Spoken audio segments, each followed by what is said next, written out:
তো বাচ্চারা, আজকে আমরা আলোচনা করতে চলেছি 11 নম্বর অঙ্ক, 13 নম্বর অঙ্ক থেকে। তো চলো শুরু করি। দেখো 13 নম্বর অঙ্কে বলা হয়েছে সাধারণ ভগ্নাংশে প্রকাশ করো। অর্থাৎ আমাদের এখানে আবৃত দশমিক ভগ্নাংশে দেওয়া ছিল প্রায় 5টা অঙ্ক, এগুলাকে আমরা সাধারণ ভগ্নাংশে প্রকাশ করব। তোমরা যারা জানো না যে আবৃত ভগ্নাংশ কি, সাধারণ ভগ্নাংশ কি, তাদেরকে বলছি যেটা আমাদের এরকম ভাবে প্রকাশ করা থাকে। অর্থাৎ ধরো উপরে ধরো 2, নিচে ধরো 3, অথবা উপরে ধরো 4, নিচে ধরো 2 বা ধরো 3, এই জাতীয় যেগুলো আছে একে বলা হয় সাধারণ দশমিক ভগ্নাংশ। আর যেগুলাকে এরকম ভাবে দশমিক ভগ্নাংশে প্রকাশ করা হয়, যেমন 1, 2 পৌনঃপুনিক আকারে থাকে, সেগুলো হচ্ছে আবৃত দশমিক ভগ্নাংশ। তাহলে এটা হচ্ছে আমাদের আবৃত দশমিক ভগ্নাংশ, এটা হচ্ছে সাধারণ দশমিক ভগ্নাংশ। তাহলে আমাদের এখানে আবৃত দশমিক ভগ্নাংশ দেয়া আছে, সাধারণ দশমিক ভগ্নাংশে প্রকাশ করতে হবে। দেখো কিভাবে করা যায়। ক নাম্বার থেকে শুরু করি।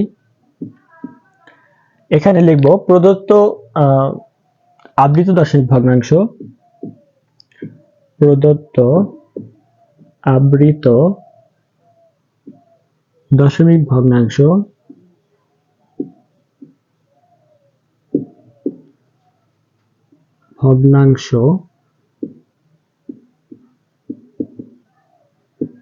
সমান কত দেয়া আছে? 0.2, 2 এর উপরে কি পৌনঃপুনিক দেয়া আছে। আচ্ছা, এগুলো মুছে দিই।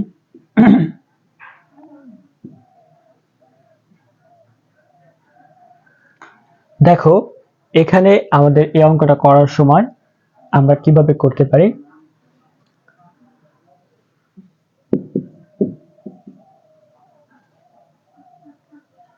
দেখো এখানে 0.2, 2 এর উপরে পৌনঃপুনিক আছে, 0.2, 2 এর উপরে পৌনঃপুনিক আছে। তাহলে এই জাতীয় অঙ্ক করার ক্ষেত্রে আমাদের কোনটার উপরে পৌনঃপুনিক আছে, কোনটার উপরে দশমিক আছে, এইগুলো এখন আমাদের আর দরকার নেই। অর্থাৎ এরকম যেরকমই থাকুক না কেন, আমরা পৌনঃপুনিকের কথাটাও ভুলে যাব, দশমিকের কথাটাও ভুলে যাব। তারপরে যেটা আমাদের থাকবে, অর্থাৎ এখানে দেখো 0 আর 2 আছে, 0টা আগে অর্থাৎ 2 আছে। আচ্ছা, এরপরে দেবো মাইনাস। এখন দেখো আমাদের অঙ্কটা ছিল এরকম, এখানে ছিল দশমিক। এখন দশমিকের পরে পৌনঃপুনিক যুক্ত সংখ্যা কয়টা আর পৌনঃপুনিক ছাড়া সংখ্যা কয়টা। দেখো এখানে কিন্তু পৌনঃপুনিক যুক্ত সংখ্যা হচ্ছে একটা, আর পৌনঃপুনিক ছাড়া সংখ্যা হচ্ছে কি নাই। তাহলে যেহেতু পৌনঃপুনিক ছাড়া সংখ্যা নেই, তাহলে এটা হবে কি 0। আর এখানে দেখো দশমিকের পর পৌনঃপুনিক সংখ্যা বলছিলাম কয়টা? একটা। যেহেতু একটা আছে সেজন্য দিলাম 9। আর যদি দশমিকের পৌনঃপুনিক সংখ্যা থাকতো, অর্থাৎ পৌনঃপুনিক নাই কিন্তু দশমিকের পর সংখ্যা আরো আছে, সেই ক্ষেত্রে আমাদের কি হতো? নিচে আর একটা শূন্য হইতো। ওই ধরনের অঙ্ক আমরা সামনে দেখব। তো দেখো এখানে তাহলে আমাদের থাকলো কত? 2/9। এটাই হচ্ছে কি আমাদের আনসার। দেখো খ নাম্বার করি এখন, এটা মুছে দেই।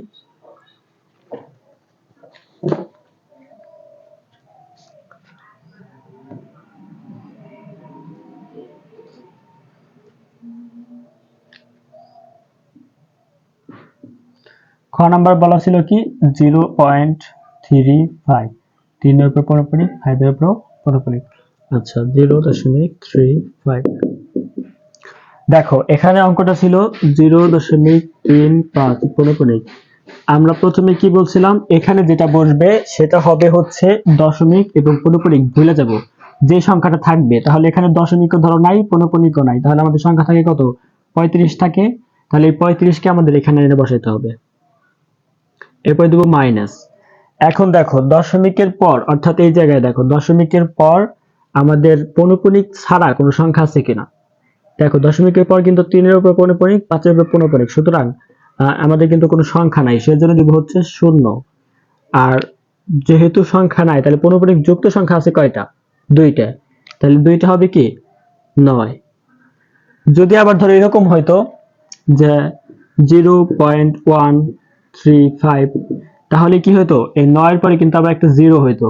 যেহেতু এই ধরনের অঙ্ক নাই, অর্থাৎ এখানে কিন্তু 1 এর উপর পৌনঃপুনিক ছিল না, এই জন্য একটা নিচে একটা 0 দিতে হইতো। আবার এখানে 1 হইতো তখন, যেহেতু এটা পৌনঃপুনিক ছিল না। ঠিক আছে, তাহলে এটার জন্য উত্তর হবে কত? এটার জন্য উত্তর হবে 35/99। আচ্ছা, তাহলে এটাই হচ্ছে আমাদের আনসার।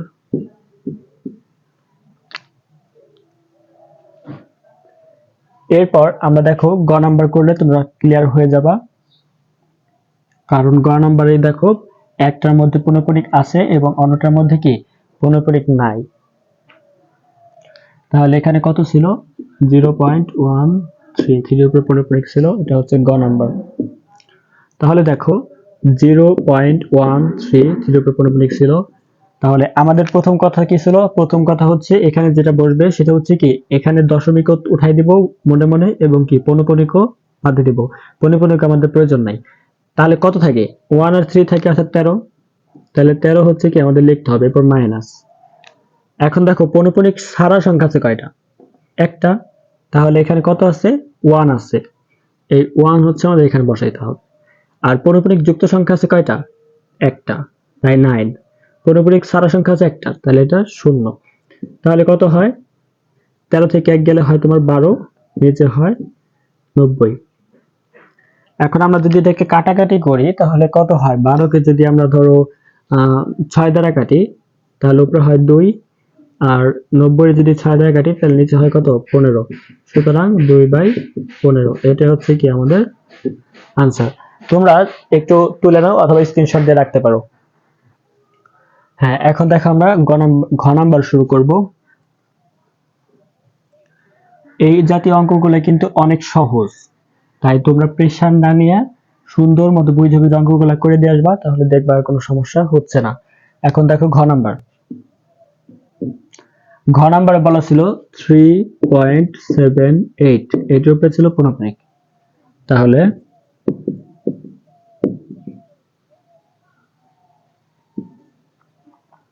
দেখো এখানে বসানোর জন্য আমাদের সর্বপ্রথম হচ্ছে কি দশমিক থাকলে সেটা আমরা মনে মনে মানে দশমিকটা আর পূর্ণপরিকটা কিছুক্ষণের জন্য আমরা মনে মনে ভুলে যাব, বাদ বাকি যা থাকবে সব বসাই দেবো। 3 আছে বসাই দাও, 7 আছে বসাই দাও, 8 আছে বসাই দাও, এরপরে মাইনাস। এখন হচ্ছে পূর্ণপরিক ছাড়া কয়টা সংখ্যা আছে? এখনো কিন্তু আমাদের দশমিকের প্রয়োজন নাই, পূর্ণপরিক ছাড়া আছে কত 37। তাহলে এই 37 হচ্ছে কি আমাদের বসাইতে হবে। ভালো করে খেয়াল করো, এখানে দেখো দশমিকের আগে ছিল 3, দশমিকের পরে ছিল 7 আর 8, 8 এর উপর পূর্ণপরিক আছে সেই জন্য আমরা এই 8টা এখানে বসাই নেই। 7 এর উপর পূর্ণপরিক নেই বসাইছি, 3 এর উপর পূর্ণপরিক নেই বসাইছি। আশা করি এটুকু বুঝতে পারছো। এখন দেখো নিচে আসো, নিচে কি করবা? নিচে দেখো দশমিকের পর পৌনঃপুনিক ছাড়া সংখ্যা কয়টা? একটা। পৌনঃপুনিক যুক্ত সংখ্যা কয়টা? একটা। তাহলে যুক্ত সংখ্যার জন্য হবে 9, আর যেটা পৌনঃপুনিক নাই এরকম সংখ্যা হচ্ছে কয়টা? একটা। তাহলে শূন্য হবে একটা। বুঝতে পারছো? এখন আমরা এটাকে বিয়োগ করব। দেখো উপরে থাকে কত? উপরে থাকে 1 4 3 আর নিচে থাকে 90। এখন এখানে কিন্তু অঙ্কটা আসলে শেষ না। কেন শেষ না? আগে যেগুলো করাইছি এখানে কিন্তু উপরেরটা ছোট ছিল নিচেরটা বড় ছিল, সেজন্য আমরা শেষ করে দিছি। এখন দেখো উপরেরটা বড় আছে নিচেরটা ছোট আছে, সেজন্য আমরা ভাগ করে দিব। এখন দেখো 90 এখানে দিলাম, আর 3 4 1। আচ্ছা 34 এর মধ্যে কি 90 যাবে না, তার মধ্যে পুরাটার মধ্যে দিতে হবে। এখন পুরাটার মধ্যে যদি আমরা দেই তাহলে কত দিলে হয়? দেখো 90টা যদি আমরা 3 দ্বারা দেই, 3 0 0 3 নং 27, 270। যদি 4 দ্বারা দেই 4 0 0 4 নং 36, আমাদের ছিল কত 341, আমরা পাইছি কত 360, তাহলে এটা নিতে হবে 270, কাছাকাছি আছে, বেশি যাওয়া যাবে না। আচ্ছা এটা কত হবে 3। এখন বিয়োগ করো, ও বিয়োগ করলে কত হয়? এখানে 1 আর এখানে আছে কত তোমার 7 হয়। তাহলে দেখো এখন কিন্তু এটা আমাদের ছোট আর এটা হচ্ছে কি বড়। তাহলে আমরা এখন কি করতে পারি? নিচে যেটা আছে ভাগশেষ এটার উপরে বসাই দাও, আর এটা যেটা যা ভাগ করছি সেটা এখানে বসাই দাও। অর্থাৎ আমরা কি করলাম? সমস্ত আকারে প্রকাশ করলাম। মিশ্র ভগ্নাংশ বুঝাইছিলাম না, এটা একটা মিশ্র ভগ্নাংশ প্রকাশ করলাম। তাহলে দেখো ওইটাই হচ্ছে কি আমাদের আনসার। কত ছিল 3 সমস্ত 71/90। তাহলে এটাই হচ্ছে কি আমাদের আনসার। আশা করি বিষয়গুলো ভালো বুঝতে পারছো। এখানে কি আমরা 90 দ্বারা ভাগ করছি, এটা বেশি বড় হয়ে যায় 4 দিয়ে দিলে, সেই জন্য 3 দিয়ে দিছি। তারপর বিয়োগ করছি, বিয়োগ করলে আসছে কত 71। এই ভাগশেষ যা আসছে ভাগশেষটা উপরে যায় আর যেটা ভাগ করা আছে সেটা নিচে যায়। এভাবে আমরা কি সমস্ত আকারে প্রকাশ করছি। তবে একটু দেখো তাহলে বুঝতে পারবা এবং খাতায় তুলে নাও। ওকে, এখন আমরা শুরু করব ওম নাম্বার।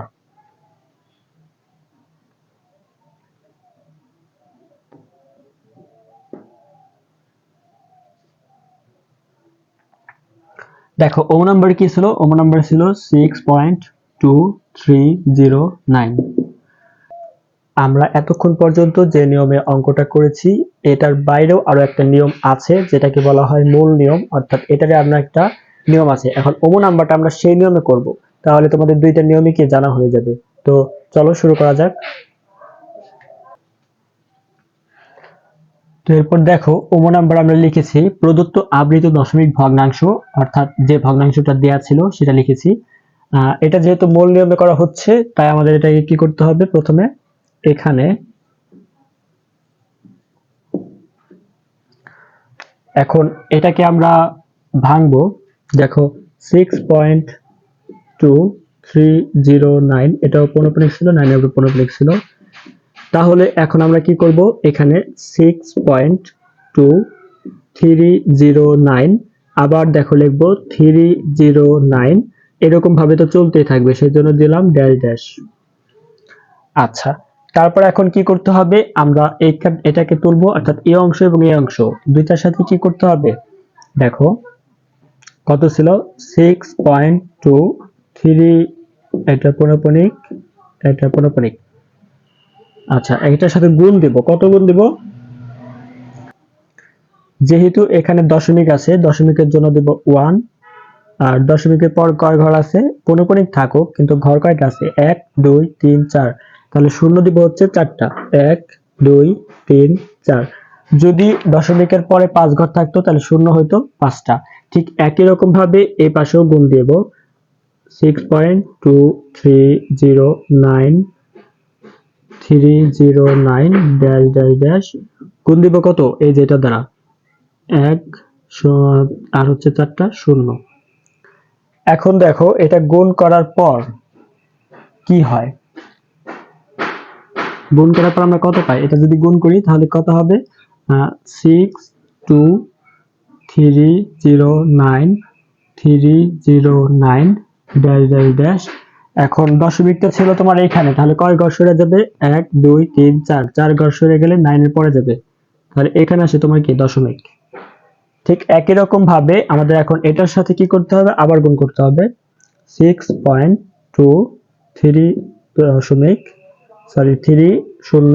এটা পৌনঃপুনিক ছিল।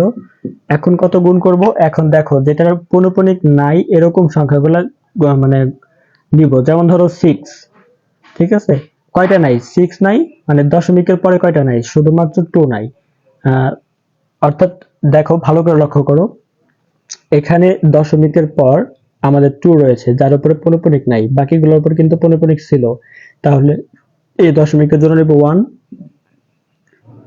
আর পৌনঃপুনিক নাই কয়টার উপরে, একটার উপরে, এই জন্য একটা শূন্য। আচ্ছা, এখন আমরা কি করব, এই পাশে আমরা কি করব, গুণ করে দেব, কার সাথে, এটার সাথে,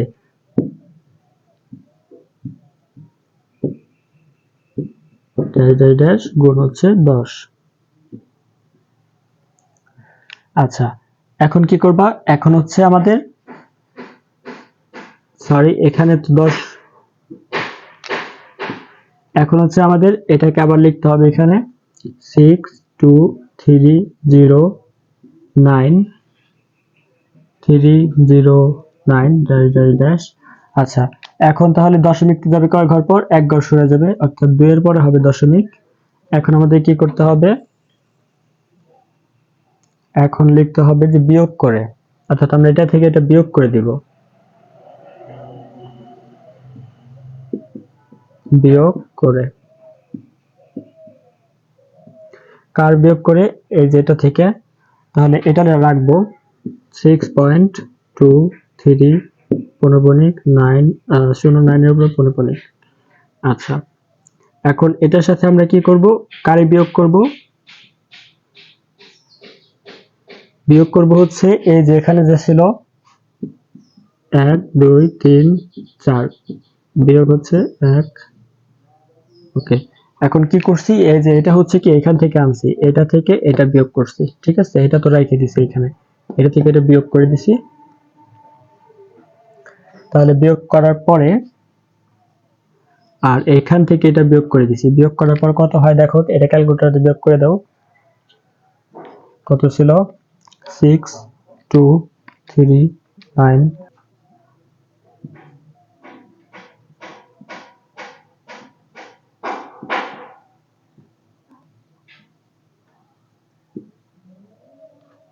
এখন দেখো, এখন আমরা লিখতে পারি কি, বা কত ছিল 6.239, 3 এর উপর উপনিক 9 এর উপর উপনিক। এখন এটাকে যদি আমরা বিয়োগ করি তাহলে কত হয় দেখো,